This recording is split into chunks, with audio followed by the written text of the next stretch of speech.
Ndumuha Holdings ni ishirahamwe rya mbere mu Burundi ryubaka rikoresheje ivyuma vyitwa steels mu rurimi rw'icongereza. Mu gihe mu Burundi atarindi ishirahamwe ryari risanzwe rihari ryubaka rikoresheje ivyuma, mu gihe kandi abashaka kubaka hazokorera amahinguriro barinda kurondera ababubakira bavuye mu bindi bihugu.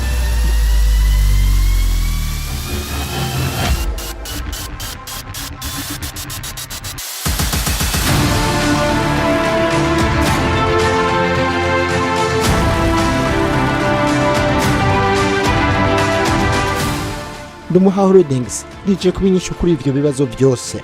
Muri kino gihe Ndumuha Holdings riko rirubaka mu ntara ya Gitega ahantu hazokorera ihinguriro, rikaba rikora rikoresheje ubuhinga budasanzwe mu kubaka rikoresha ivyuma vyitwa steels kandi igakoresha abarundi gusa.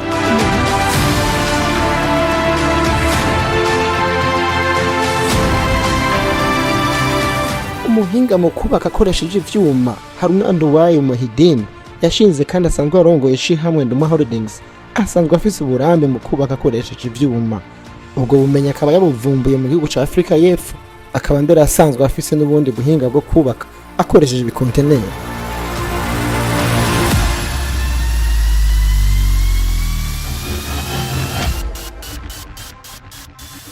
Ndumuha Holdings rije ari nyinshi mu bagwiza atunga b'abarundi bahora bashaka kubaka amahinguriro ariko bakabura abafise ubumenyi bukwiye bwo kubaka bakoresheje ivyuma bikomakomeye kandi biramba vyitwa steels muri rw'icongereza.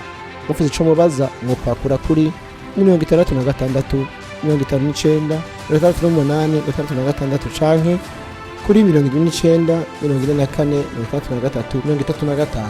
Ndumuha Holdings, a solution to your construction struggles.